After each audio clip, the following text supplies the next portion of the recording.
CPCTC proof day 1. Remember that CPCTC stands for corresponding parts of congruent triangles are congruent.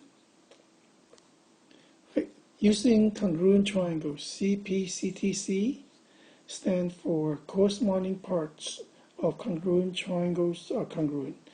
Okay, notice that you must prove that the two triangles are congruent before you can use CPCTC. Right, so by using SSS, SAS, ASA, or AAS, and the other term is the HL.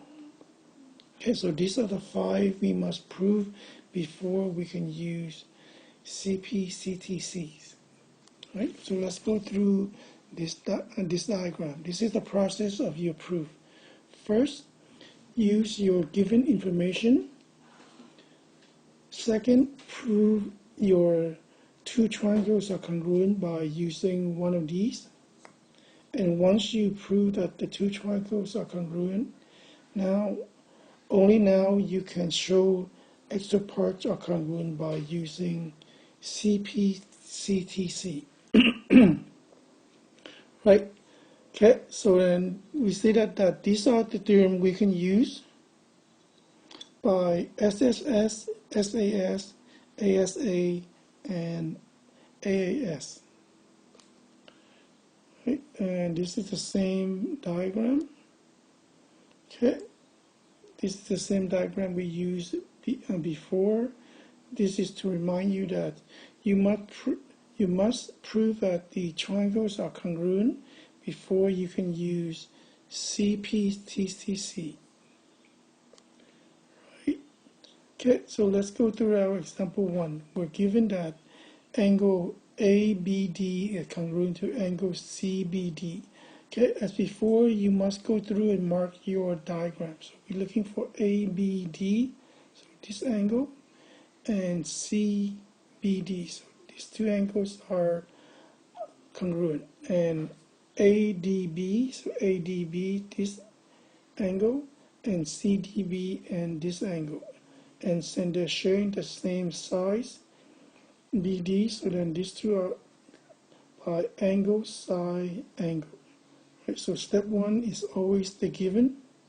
And step 2, you can write a given all in one, or you can break it up. Right? And step 3, we say that segment BD is congruent to BD by reflexive. And step 4, the two triangles are congruent by side, angle size. So once you prove that the two triangles are congruent, then we can say that the segment AB is congruent to CB. So then let me erase this part. So once we prove that, then we can say that AB is congruent to BD. It's not given in any of these. Right? So this is the extra part that we need to prove. So first, we need to show that they're congruent by one of the postulate or the theorem, and then we can use CPCTC. Okay, example 2. We're given that segment MO is congruent to RE. So MO is congruent to RE, and segment ME is congruent to segment RO, and we know that these two, they share the same common size, so it's reflexive. So number 1 is given, 2 is given, and 3, we see that OE is congruent to EO by reflexive. So then we show that the two triangles are congruent by size. So now we can say that angle M is congruent to angle R by CPCTC. Corresponding parts of congruent triangles are congruent. Okay, example 3. Given angle ABD is congruent to angle CBD. So then we're looking for ABD and CBD. And angle ADB, so then ADB is congruent to angle CDB. Right? Okay, and we're given that BD is congruent to BD. So then the two triangles are congruent by angle, side, angle. So once we have that, and we can say that AB is congruent to CB by corresponding part of congruent triangles are congruent. Okay, example 4. Given that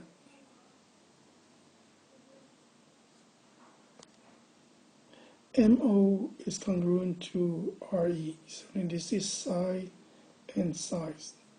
And then ME is congruent to RO, right? And then they're saying the common sizes, so they're congruent. So then the two triangles are congruent by side, so then we say that their corresponding parts of congruent triangles are congruent. Okay, so then these two examples are the same as the other two. So we want you guys to review these. Okay, so we want you guys to try this one out on your own. And right, so I'll help you out by marking the triangle, and you need to come up with the two-column proof on your own. So let's say that we're given that SP is congruent to OP, so size, and angle SPT is congruent to angle OPT.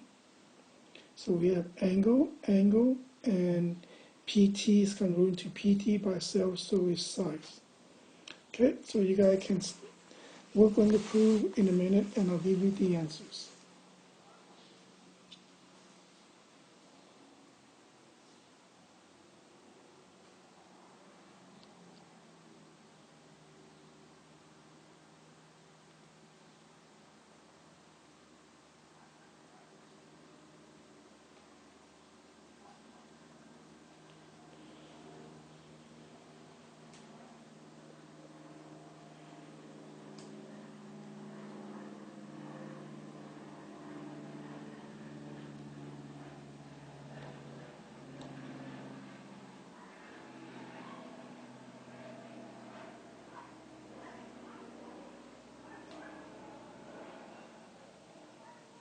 Right, so here's is the answer.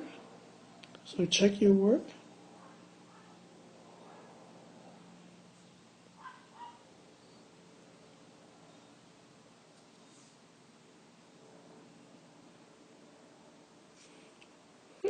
Okay, so that's the end of our note. So your assignment for the day is on worksheet 16.